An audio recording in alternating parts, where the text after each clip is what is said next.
The Walt Disney Company is selling annual passes again, and this time they've all sold out. Well, no, actually they haven't sold out, and that's what we want to talk about on That Park Place. Hello, I am Jonas J. Campbell. I'm an investigative reporter for That Park Place, and with me, as always, is the man that I go to for any West Coast U.S. theme park news, and that is Mr. Vash Sky. Vash, tell us what's going on. Quite a bit, interestingly enough, but you wouldn't quite know it because, nobody's really reporting on it, which is kind of interesting. This right here from Scott Gooston. New Magic Key passes go back on sale tomorrow, March 5th. We are now recording this on March 8th, by the way. All 4 pass types will be available for purchase. The online queue opens no earlier than, so forth, right? Disney is relaunching their the sales of the Magic Key program, their Magic Key passes at the Disneyland Resort. Now, we have covered stories like this before, and if people remember what we have covered before, it was essentially chaos at when these things go live. This is right here from January 10th. I believe we covered this extensively in the live stream right around that time. Yes, we did, and I'm sure you're going to provide this context, but I want to point out that this is because the IT system went down and people wanted to get their passes, and so they went to the parks. So this was caused by demand, but that demand was exacerbated by the fact that people wanted to get them and they were not able to get them, and they wanted to get this taken care of. So this was a 4-hour line for essentially no reason.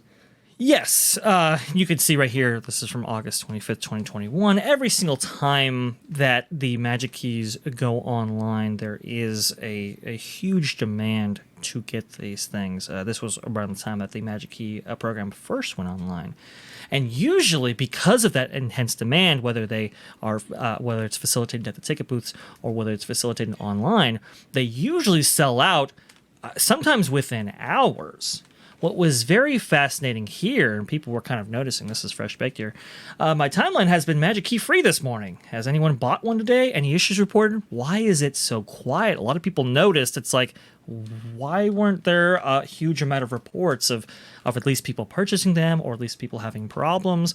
It was very strange. Now, eventually, on that day, they did sell out of the cheapest key. That's the Imagine key. That was no longer available, and they did stop selling at the end of closing day there, and they did resume the next day. Well, here we're at March 8th right now, so we're 3 days out, and they've only sold out of the Magic Key. In fact, you can see right here, the Imagine Key $4.99, right? The Enchant Key at $8.49, Believe Key at $12.49, and $16.49 for the Inspire Key. All of those are still available. This is the website where you actually purchase right here. Usually you have to be in a queue to get to be on this page at all. I just kind of loaded up the web page. It put me in the queue and tossed me in here within 30 seconds. What I'm trying to demonstrate for the audience here is that it looks like demand has gone down significantly for these keys in a very unusual way, and something that we haven't necessarily seen since Magic Keys have had gone online. This is fascinating to me because I know that for a very long time, Disneyland, Anaheim people specifically are voracious in their consumption of content here. Consumption of Disneyland here. Walt Disney World is considered more of a tourist spot. There are a lot of locals who go into Walt Disney World. I'm not saying you don't exist. I don't want to offend anyone from the Walt Disney World crowd. But right. Disneyland, they do a lot more events. They do a lot more overlays because they know that the people who are doing international travel are generally going over to Florida to see that, and the people that do Disneyland tend to be more locals and frequent visitors to the park. Yeah, the expression is that it's the world's most famous regional theme park, and that has been true since its inception, and especially after Walt Disney World was constructed.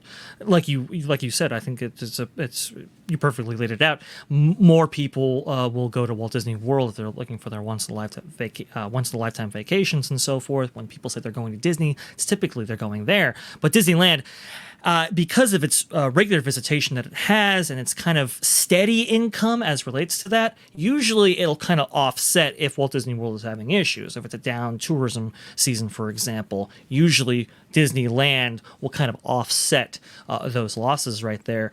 I think what we're seeing, and this is kind of profound, is the regional visitation, and maybe even the spending with that, is slightly going down at a time when we know that the market is getting a little bit softer in Florida in the lead up to Epic Universe. This is kind of this one's quite fascinating to me when watching this, because before the pandemic, they used to have over 1 million annual pass holders.